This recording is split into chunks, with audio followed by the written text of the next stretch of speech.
And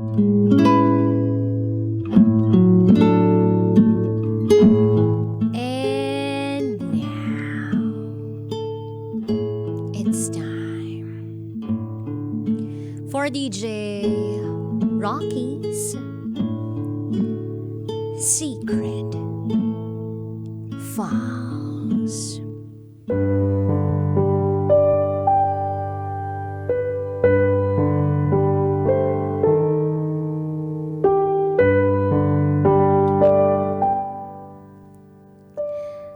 Kabit pala ako.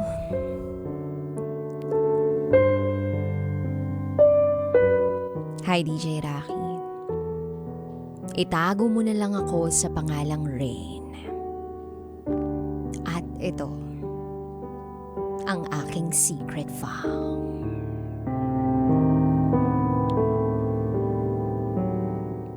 I have a boyfriend.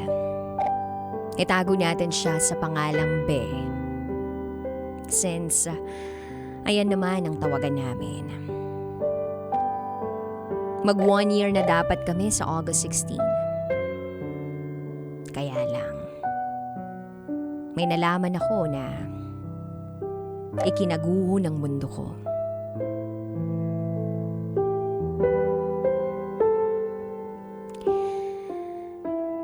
I met this guy sa isang dating app. Halos isang araw pa lang kaming nag-uusap, ay nakipagkita na agad siya sa akin.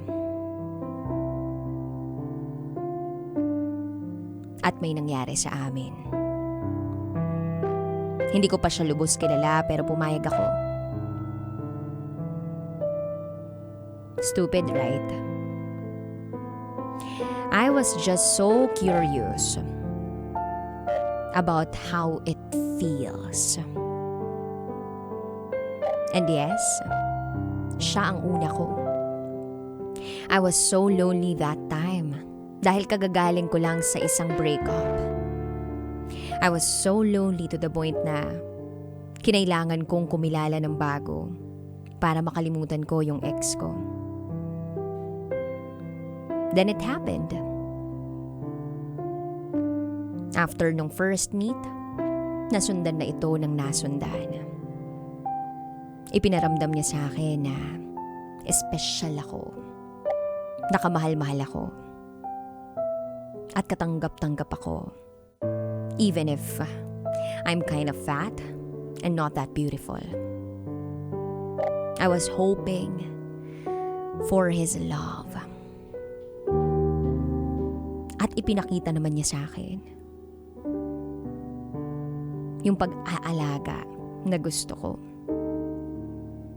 At masaya siya na ginagawa niya yun para sa akin.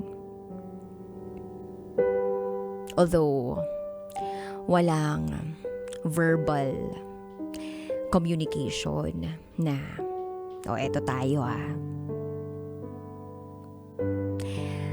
At yun yung nagpa-confuse sa akin kung ano ba talaga kami sa isa't isa. He never mentioned kung ano ba talaga ang label namin. Then lumipas ang mga buwan. Niyayaya niya ako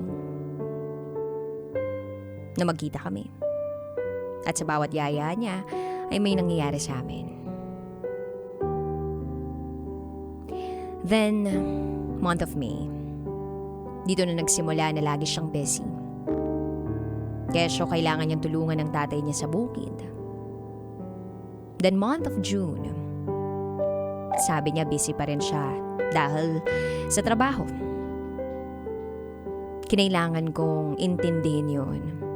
Kahit na miss ko na siya. And then July 29 came. Nakipagkita siya sa akin. At syempre hindi mawawala na merong mangyayari sa amin. Then nagtaka ako. Kasi hina-highlight niya sa akin yung pagiging overthinker ko. Sabi niya wag daw ako mag-overthink kasi wala siyang iba. Na nagtatrabaho lang daw siya. Kaya siya busy. So I believed him. Inintindi ko yun. Pero yun pala, may ginagawa na talaga siyang kalokohan. Sa loob ng 1 taon, never niya akong dinala o pinakilala sa pamilya niya. Nagtataka ako. Time came, tinanong ko siya. At sinabi niya sa akin na hindi pa siya ready. At dahil understanding nga ako, tinanggap ko yun. August 4, 2023. Yun yung araw na nalaman ko. Nakabit pala ako. I was watching something from TikTok. Nang biglang merong notification sa IG na nag-pop up. Message from a girl. Sobrang curious ko kasi hindi ko naman kilala yung girl. So I opened the message. The girl said, "Hi, sino ka? Ba't ganun ka makipag-usap kay ganito?" And she followed with, "May anak na po kami. And pakiayos po sana."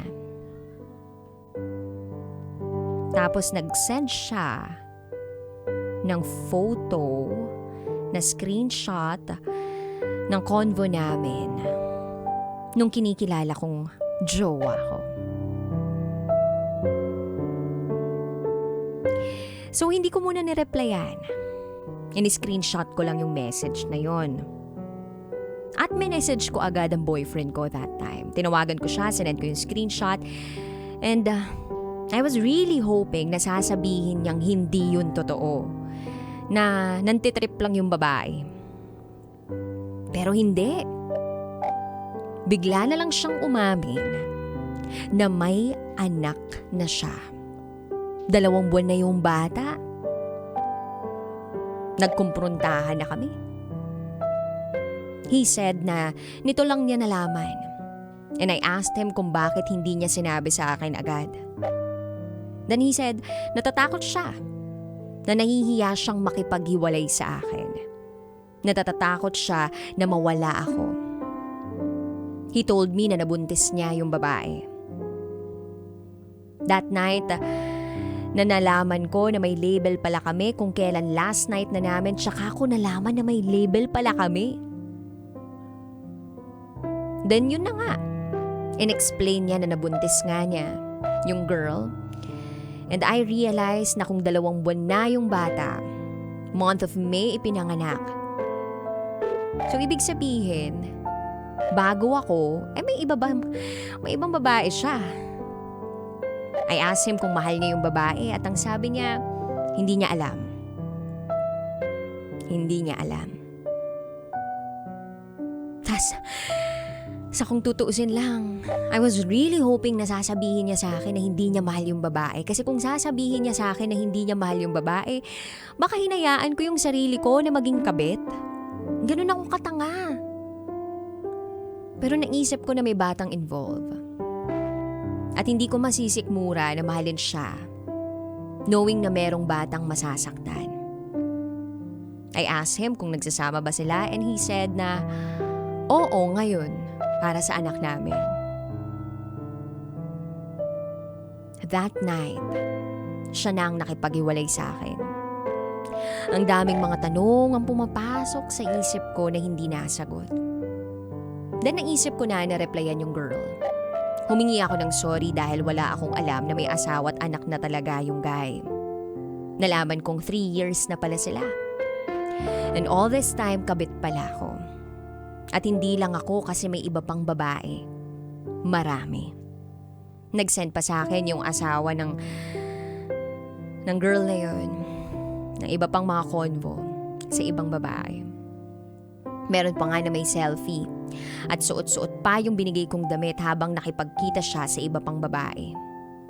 Nakipagkita siya nung Sabado sa akin, then nakipagkita ng Lunes sa iba pang babae. The wife told me na kinausap na niya yung isang babae at humingi ng pasensya. Pero nakipagkita pa rin. Galit na galit ako.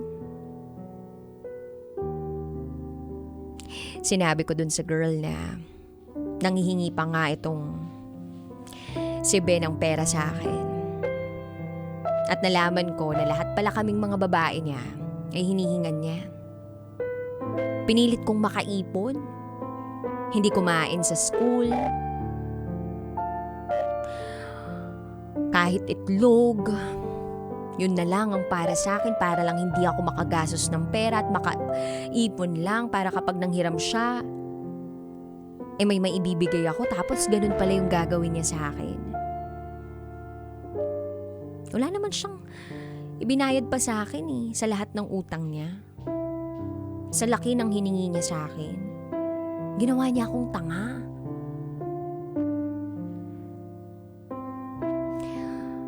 Sobra yung paghingi ko ng tawad dun sa asawa niya kahit wala naman akong kaalam-alam. Ang sakit sa kalooban na malamang isa pala akong kapit. Na makakasira pa ako ng pamilya. At ang lungkot lang isipin na hindi siya naaawa sa anak niya. Na humahalik siya sa ibang babae tapos hahalik siya sa anak niya. And up until now, stress na stress ako. Kasi fresh na fresh pa rin lahat sa akin. Hindi ako makatulog sa gabi knowing na meron akong muntikang masirang pamilya. Naaawa rin ako sa bata dahil ganun ang ama niya. And I never imagined na magagawa niya yun. Dahil parang puro at totoo yung ipinakita niya sa akin. Even yung mga nangyayari sa buhay niya, sinasabi niya sa akin na para bang pinagkakatiwalaan niya ako. Yun pala, winawalang niya ako. Hindi ko rin matanggap na sa ganitong edad ko na 20 to 21 years old, naging kabit ako. Feeling ko sobrang laki ng kasalanan ko sa bata. Kahit biktima lang din ako. Nakukonsensya ako. At sana siya rin makakonsensya. Hindi ko magawang gumanti. Kaya ipagpapasa Diyos ko na lang kung ano mang mangyayari sa kanila. Although hindi ako nagsisisi, na ibinigay ko ang lahat-lahat. Na ginawa ko ang lahat para sa kanya. Because in that moment, naging masaya rin naman ako. Hindi mo rin naman masasabing huwag ibibigay lahat. Huwag ibubuhos lahat ng pagmamahal. Huwag magtitiwala agad. Kasi kapag nagmamahal ka naman, siguradong ibibigay mo lahat ng kaya mong ibigay at yung buong puso mo. Pero syempre, dapat isipin mo rin ang sarili mo. Dapat meron ka rin para sa sarili mo. Na-realize ko na sa sobrang takot ako na mawala siya. Sarili ko na pala yung napabayaan ko. At naging tanga na ako. Hanggang dito na lang po, DJ Rocky. Muli, ako si Rain. At ito, ang aking secret file.